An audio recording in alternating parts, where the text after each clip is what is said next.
Yo, what up, what up? Y'all know what it is.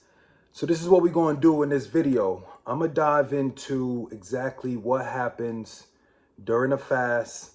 And when I say fast, we're talking intermittent fasting, we're talking extended fast, alternate day fast, anything of that nature. I'm going to give you a clear picture of, at least in my experience, how the body operates. All right. Now, if you have research and studies and things like that to back up your point, you could hold that. All right. I don't deal with the research and studies that they show in most cases. No one has followed that individual around 24/7 and could back up all of the data as to what they were eating, how much they exercise, things like that. So I find a lot of research and studies kind of conflict with things that I actually experienced myself, because I find myself probably doing it to the T all the way 100. And maybe that person doing a little research or study did not follow through all the way 100%. And that'll leave them with X amount of data giving you things or suggested thoughts to go by, but are not actually true, because when you do it in your own body, your own experience, you come out with different results. All right. So let's dive into this real quick. I'm gonna make this as simple as possible. All right. Everybody fasts. All bodybuilders fast. It just happens in different amounts of time, and people go to different extremes with it. All right. I'm gonna walk you through how the body kind of plays with each form of energy. All right. So what I have right here in the pink, it's very important that y'all understand that this one over here is pink. This is muscle and water. All right. They always roll together. There's no real way to have one without the other. So the muscle is made up of water. The muscle needs that water. So we're going to have this one be labeled pink. You can see right there, muscle and water. Over here in the middle, we got glycogen. All right. The glycogen kind of works hand in hand with the muscle and the water. All right. But they're somewhat separate. I want y'all to see and understand that. They're still separate to a certain degree, because you could lose one and maybe not lose the other. All right. And we'll talk more in detail about that. And then we're going to talk right here about what we all want to do and lose is fat. All right. Now let's jump it off like this. We're going to dive right into a fast. Now, what's the definition of a fast? Going a period without eating. What you will find, and sometimes you'll see that I refer to the research and study for foundation, but it's not always going to be what I stick to. So what they found is that in your average individual, whatever that means, within 12 hours time, within about 12 hours, all right, the individual will actually go into a fast. All right. Lost my train of thought for a second there. But yeah, the individual will go into a fast. And that is backed up by their body diving into a fat burning state at the 12th hour and dipping into starting to generate some ketones and getting that ketosis process going. All right. That'll happen usually within 12 hours, because they say the food will digest in about 8 hours. Remember, everybody different, right? Some people digest in 6, 4, depending on how much you ate. We'll tell how long it'll take for the food to digest. But let's go with the foundation. All right. If the food were to digest in about 8 hours, if you were to consider waiting 12 hours, the food is now long gone. So you will have to tap in to your glycogen stores. That will be considered the fasted state, the time when your body is now in a fasted state. It happens with bodybuilders very simply because if you have a certain amount of calories to consider for the day, let's say it's 1,500, and you eat 3 slices of pizza and rack up 1,500, you best believe if you're in a cutting state and you're about to do a show, that's the last 1,500 you're going to have for the day. So you're going to dive into a fast. You're going to stop eating after that 3rd slice, and you will not eat again until the following day when you have that first meal. So we all dive into different forms of fasting, and some people dive into more extended fast. I do like the extended fast far more than the 16, the 18s, and the 24s. So when you're dealing with the extended fast, so we'll talk 12 hours and now beyond. Let's get it. This is how it works. So let's say I'm in a fast, right? I'm in a fast. I got my little thing right here.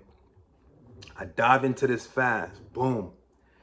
I'm not eating nothing. I already gone X amount of hours and I'm just going. The first source of energy my body's going to lean on is going to be this glycogen. Let's get rid of some of that. So within that, after 8 hours, when they technically say your body digested all the food, my body's going to start to rely on the glycogen for a source of energy. It'll utilize the fats to some degree, but it's not really like that. So we'll pour out some fats, but it didn't really go down much. All right? But we definitely working on this glycogen. And let's say the person just does not eat and they just keep carrying on their day. They keep doing normal daily activities. And what they start to notice is during that time of their daily activities, they use a little bit of glycogen because they probably amp up their heart rate just a tad bit, right? So they use a little bit of glycogen, but throughout the day, what they're going to spend 23 hours doing is focusing on meat. All them calories you burn when you just fidgeting and moving and things like that, that's going to tap the fats, all right? So you're going to tap some fats. We getting into the fat, but the fat's still not going down. We're not pushing, and we still got glycogen. So you sitting with a little bit of a stocky build, right? Because you got all this muscle and water in you. You still got a little bit of glycogen stores because you 14, 15, 16 hours into your fast. Your fat's still not where you want it to be, but you notice there's been a drop. There's been a little bit of a drop, and that's what we see here. We started up here, we down here now. All right? Now, let's say you just don't eat and you continue doing what you normally do, but you notice, yo, it's that time of the day. I got to go ahead and get in a session. I'm going to go do some cardio. I haven't eaten for like 18, 19, 20 hours. I'm going to go ahead and I'm going to knock out some cardio real quick. So when you get in there and you start doing that cardio, you're going to lose a little bit of this, a little bit of glycogen.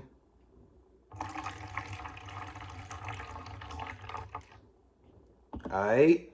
You're going to lose a little touch of fat. Y'all know ain't that much fat going during your cardio session. It's all coming through the NEAT, the 23 hours out of the day. So you got your glycogen stores to lower, and along with your glycogen stores lowering, remember I told you glycogen, muscle, and water go neck and neck. So we got to give up some of this muscle and water, because once the glycogen is dropping, once we losing glycogen, you instantly will lose water and you instantly will lose muscle. All right? But we're not losing much. We're not losing that much. We right here now. All right? So the muscle and water, they're decent. The glycogen is starting to get on the lower end and the fat is coming down. So you starting to get happy. You're like, all right, you know, I still got size in the glycogen holding you down. The muscle and the water is always going to be there. Still got the glycogen holding you down. The fat is starting to dip down. So you still got size. You're working it 20, 24 hours. Let's say you dive into 36 hours. And that night you did cardio. And then the following morning, you got up and you did more cardio. So after doing more cardio, we got to knock off more glycogen. Let's say you went in. You say, yo, I'm trying to run up the numbers in calories. Somewhere between 500, 800, 1,000, 12, 1,500 calories. We're going to drain the glycogen storage tank. Now, let me give you another piece of data that they run with. They is who I call them.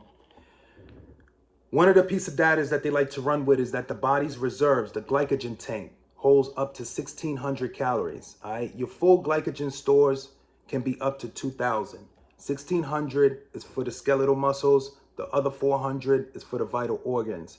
What they say is after you run that glycogen down, you run up, 16, 17, 1,800 calories burned. And remember, everybody's different, right? So everybody's tank will fill up maybe a little more, a little less. Certain individuals will burn those calories a little faster, a little slower. But just know that when you starting to touch a 1,900, a 2,000 calorie, 2,100 calorie deficit, you're going to start pushing your glycogen stores really low, really low. And when these stores run low, along with those stores, remember we had to lose some fat. So we lost some fat. So we like don't really have too much glycogen. We looking flat. We lost a lot of fat. We lost a lot of fat in the process. And along with the glycogen and the fat, we also lost a little bit of water and you're going to lose a little bit of muscle. Every bodybuilder does. Everybody going through prep, they know it's just a natural thing. Everybody gets smaller. All right. So now let's look at where we at. Let's talk about what the body's doing at this point. We still got fat to lose. Glycogen stores are low. The muscle and water is still retained. It's still being held down, right? So let's talk about how you feel at this point.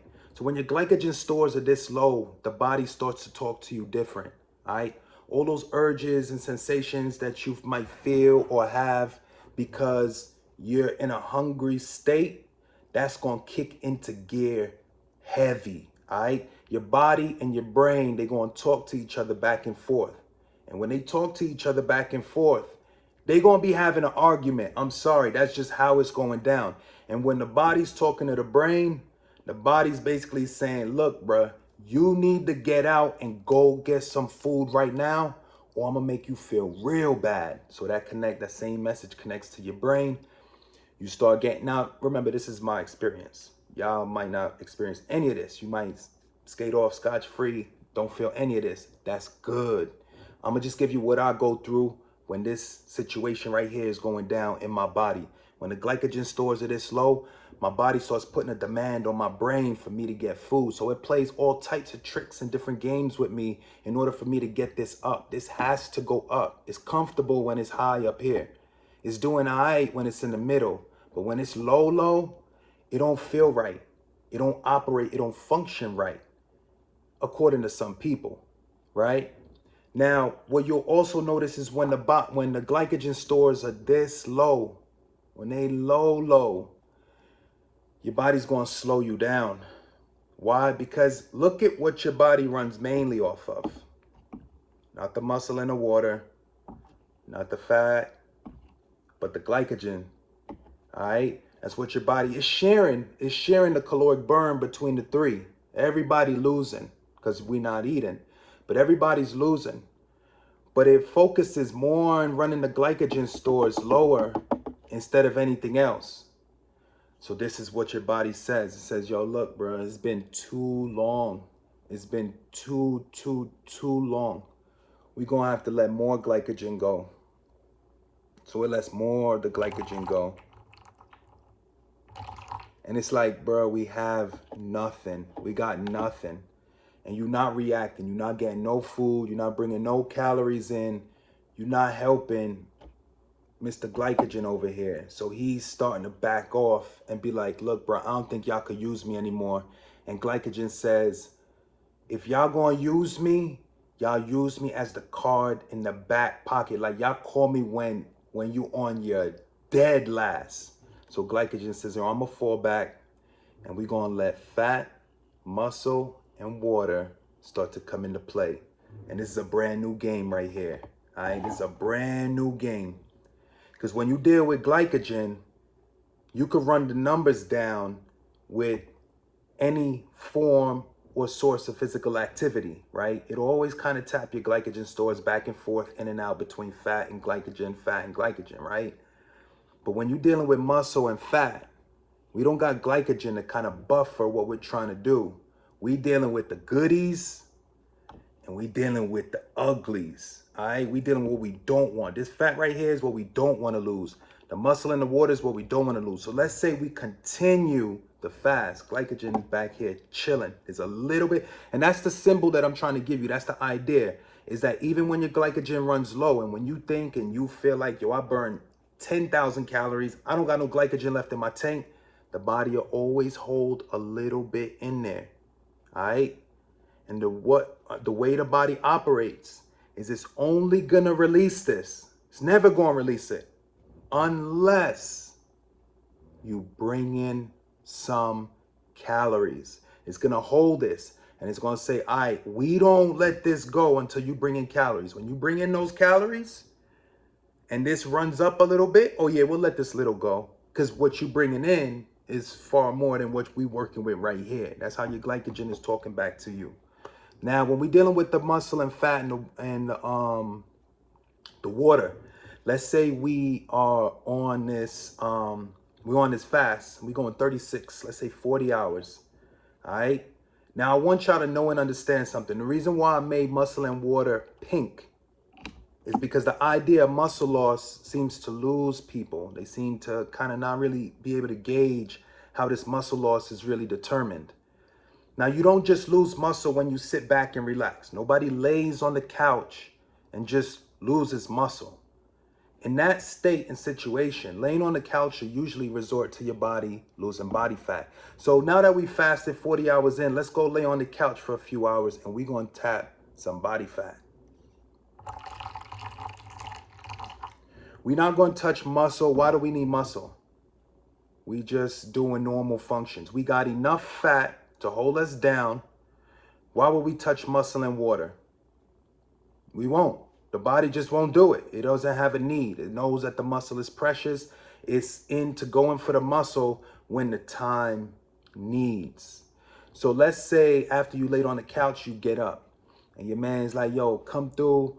I got this crazy workout.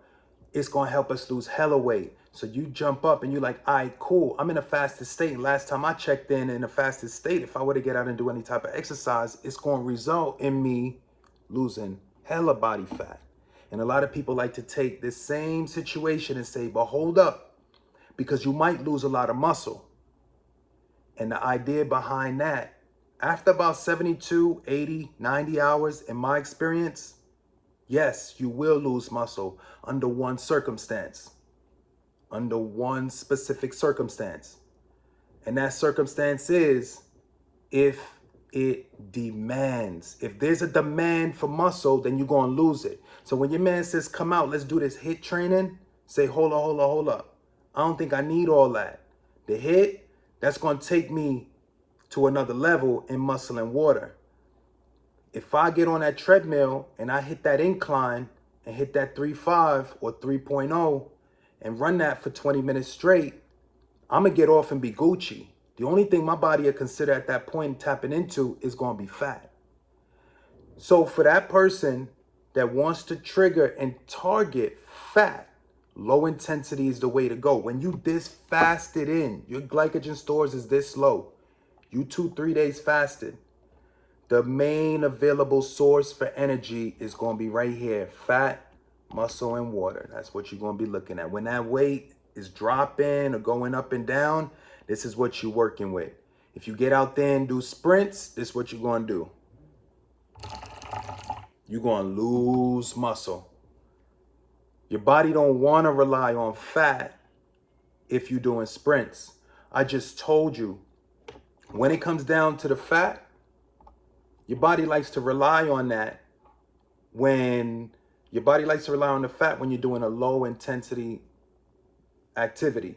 All right. So when you moving your hands and you fidgeting this, that, and the third, it's cool if you don't have any glycogen or it's on the lower end.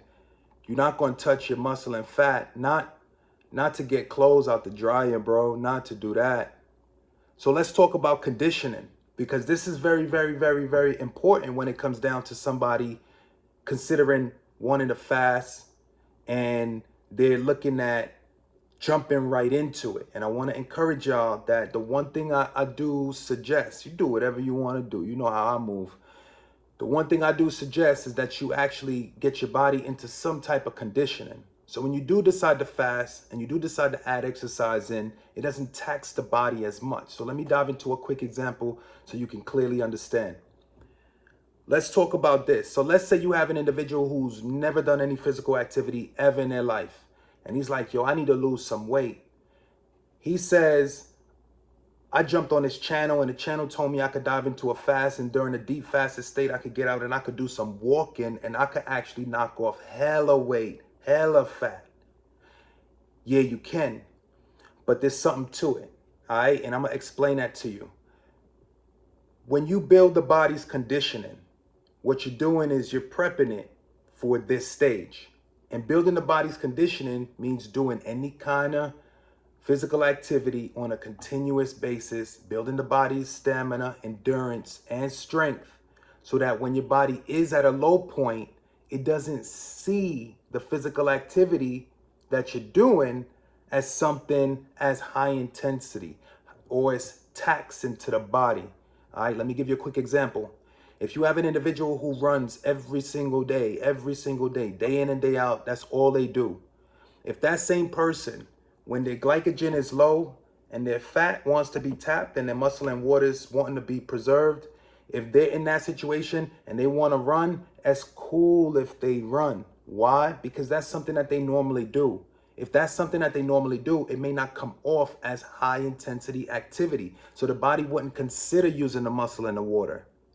The body will still, even though it's a run, even though they're running, the body is still consider fat to be that main source. Why? Because they're used to, they're conditioned for that. They've done that day in and day out leading up to this fast. And now that they've dived in this deep, gotten little next to no glycogen, body mainly running off of one or two things, they're actually in a good position.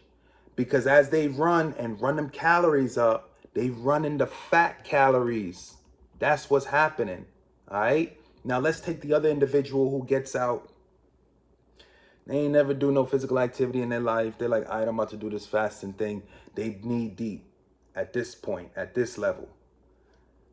When it comes down to the fat, all right, when it comes down to the fat, now their body going to shift. It's going to be a little confused as to what source of fuel it should use.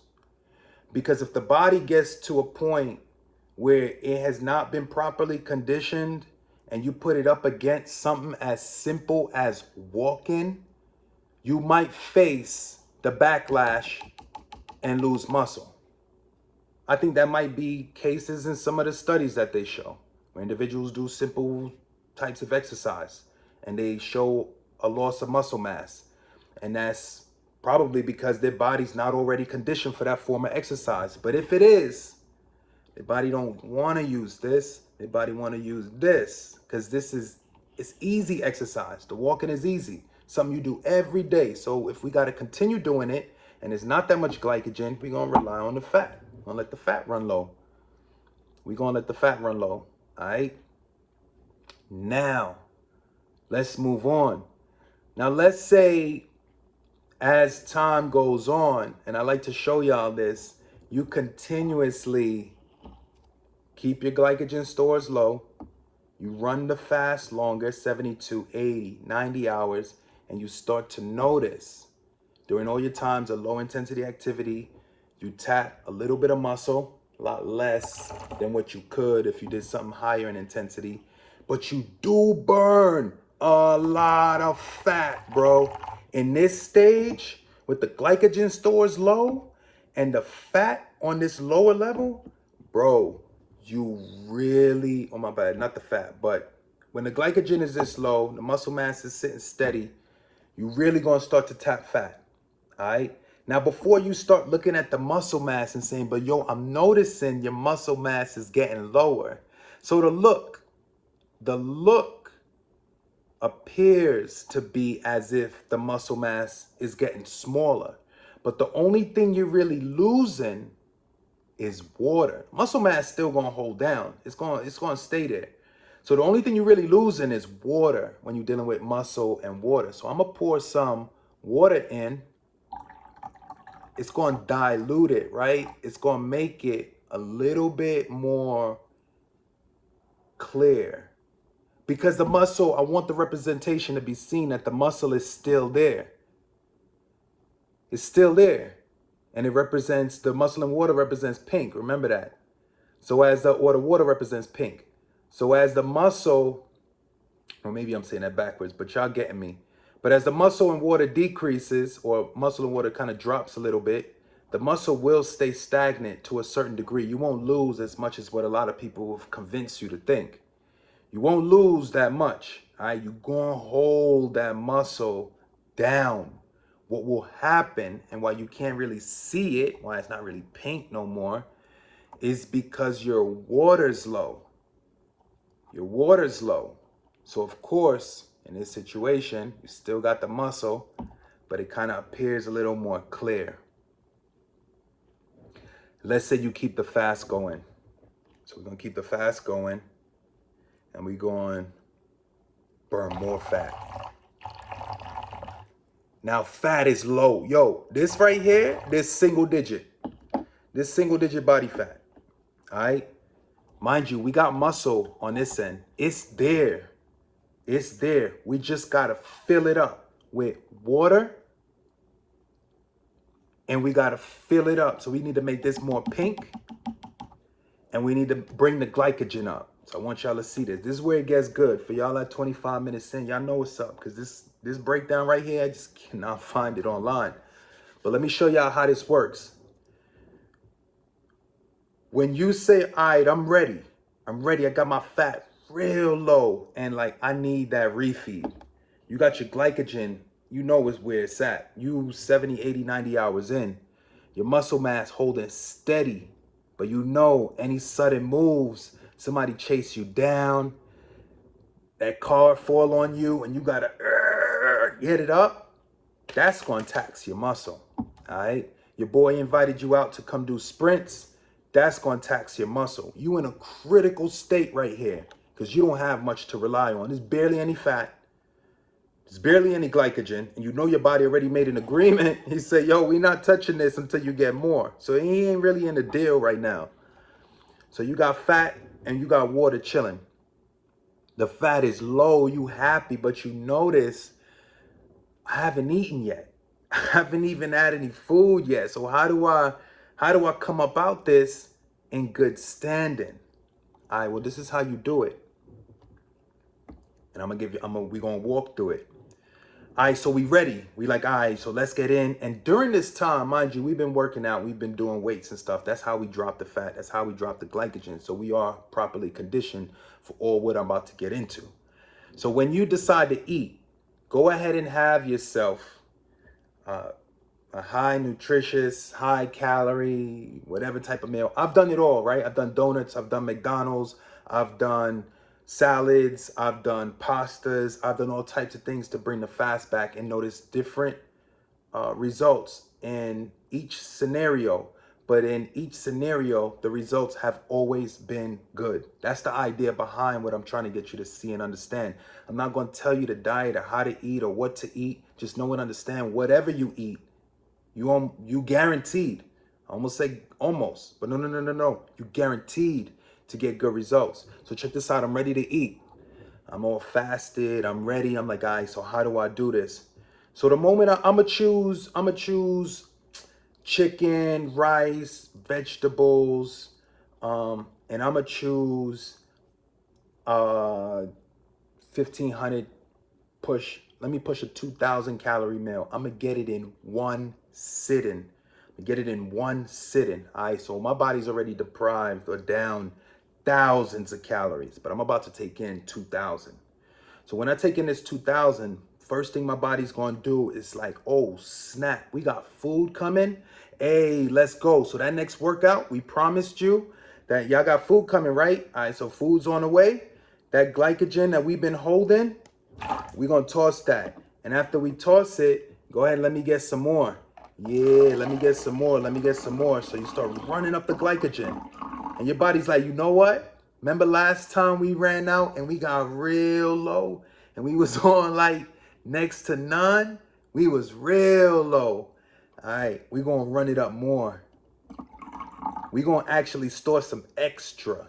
And what you start to notice is along with the glycogen that's coming in, which would be brought in by carbohydrates and water, you're going to start to notice on the muscle end is getting more pink. Start to saturate those muscles. Get them full of water, more pink looking, and ready to go. They ready now. And you notice your body ain't really touched the fat. It ain't really, I ain't do nothing to the fat. Now your fat, for a period there, yeah, it's going to stay the same. Your body does not have time and energy to deal with fat. It requires a lot to have it all put into process and everything go down. The first instinct your body's going to have is for it to store some glycogen. Now, will it store fats? Man, look, maybe a little. What you stressing for? Yeah, you did get a little bit extra. We took you from 3 to 4%. You Gucci though. Because along with that low fat That glycogen though, that water and muscle though, you putting on size, you know what I mean? This is size and a reduction of body fat, a complete body recomp. All right, now let's keep it moving and let's continue the meals, right? Let's continue the carb influx. Let's continue the protein influx. And what you'll realize in this situation, we want to curve the body into the direction of storing glycogen and building muscle and increasing water. We don't want to store more fat. So before we continuously take in the same amount of calories we did during the first meal, remember I told you we ran it up to like 2,000 calories? What we're going to do is we're going to dumb it down a little bit. Bring the calories down from 2,000. You sitting down to a 2,000 calorie meal on the first one. That second one, you could dumb it down to like 1,500, 1,200, something more simple, but still nourishing, and make sure you satiating the body and getting yourself right. But notice, the more calories you pump in at these points in times, leaves your body with more opportunity to gain fat. But you got the other thought on your mind, which is we need to gain glycogen and muscle and water. We need to up these, not these. So when you're looking at it like that, you got to be strategic about how many calories and what calories will give you the results that you're looking for. So if you're taking in clean meals, and clean is whatever's clean for you. I don't know what clean is. Clean gonna be something for me that fits my macros. Anywhere between, let's say, 400 to 500 calories in one meal. High in protein, moderate fats, or low fats, moderate carbs, mainly in veg, touch of starch. That's gonna leave me with this result.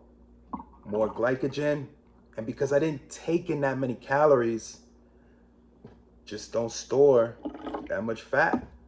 Just didn't know calories really came in. So my body said, let's take some for reserve. Let's use this for the reserve energy.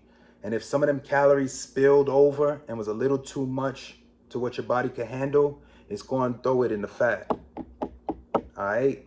Now we're going to continue. We're going to keep it moving. Just keep it moving. And we're going to have more foods in a similar direction. Similar effect. But what we're going to do as we progress into the day or into the eating regimen, it could be on a day-to-day basis, it could be on an hourly basis, is we're going to push some of the carbs back. All right. Pushing some of the carbs back is going to do a couple things for us in this scenario. We got our glycogen on a decent level. Our fat's really low. So we pumped, we filled out, we got our water up and our muscle up. But I'm going to cut back the carbs a little bit because the carbs are starting to encourage more of a fat increase. That's why I gave it a little bit. So we start to push more protein. Let's push protein, push protein. Protein will give me the advantage because the protein will make me a little bit more insulin sensitive, which when I do take in the lower amounts of carbs, it'll still give me the ability to bring on glycogen. And along with that high protein, low carb regimen that I start to drift into, it'll also put me in position to possibly either store a little bit of fat or burn fat, because it's a high protein, low carb type of eating regimen. And through the process, you'll notice that as you go up and down in body fat on the lower end, which is where you want to be, and then as you get closer to your show or your wedding or something, you could always push your cardio up and push that fat down a little bit more. But as of right now, you want to control the fat at a low end and keep your glycogen stores up where they could possibly be while keeping the muscle and water in good standing. So muscle and water, we Gucci. Notice that the way that I like this example is we did not start where we did not end where we originally started. How many of y'all know why we did not end where we originally started? Because if you were to end where you originally started, your results will look the same. You'll see the fat climb back up. You'll see the muscle and water climb back up. Yeah, you'll see the glycogen climb back up, and you'll find yourself in the same state, same position.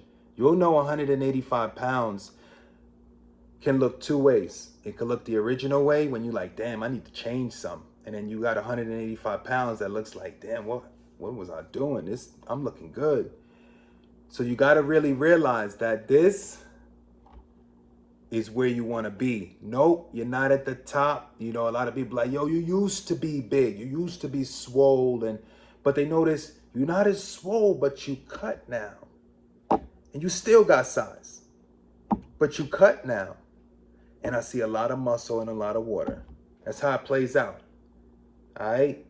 And you keep running the exercise through, and you keep running your good eating, and you'll continuously maintain the lower body fat. You'll continuously maintain the water and the muscle. And then this glycogen right here will steadily increase or decrease. And always keep in mind, if you wanted to get the body fat to drop even lower, then just continue working at your glycogen and reduce it. As the glycogen reduces, the body starts to consider the body fat as a more reliable source. But the body gonna hold on to this right here. Just need y'all to see that. This fat right here, body gonna hold this. All right, got all this glycogen. Ain't no need. That's when they kind of switch roles. Ain't no need to really go for fat. Unless you're doing a little really low intensity activity, something like steady state. The steady state, yeah, you'll drift into that fat burning zone probably more often. But you'll notice that glycogen will be the main source if there's enough. If you're trying to tap fats, you got to lower the glycogen. If you want to lower the glycogen, you got to bring down the carbs. If you bring down the carbs, you're going to bring down the water. If you bring down the water, you're going to bring the appearance, not the muscle mass itself. You're going to bring the appearance of the muscle mass down. The appearance of the size will come down. But the moment you include and ingest your carbs and your protein and take it in on a continuous basis, it'll only be a matter of hours, days, and weeks before you start noticing a little bit, a little more, and an explosion in progress. When you hit about a week of eating after coming from such a low point of glycogen and maintenance in muscle mass. I'm gonna get up off this one. Hopefully y'all learned a lot. Y'all clearly understand what happens during the fast. Y'all know how it plays out, how you can kind of, get your body to understand the different forms of exercise and stuff like that. And it don't even matter if you try to or not in terms of, I'm gonna aim for this, I'm gonna aim for that. Your body's gonna tell you what you need to do next. You ain't gonna go into a fasted state for like 100 hours and say, I'm about to go do sprints. You're gonna feel so out of whack, out of your normal self, that you may not feel the need to go out and do all that. You might get a bigger benefit by just going a little lighter. But don't let me tell you how you're gonna feel. You tell yourself how you're gonna feel, all right? I'm gonna tell you my experience, what I've gone through, and what has worked for me. If it works for you, come on in. Y'all know what it is. I'm gonna get up off this one. Y'all make sure that body fat, after this video, y'all make sure that body fat is dropping. Y'all keep it locked. Yeah, I'm out.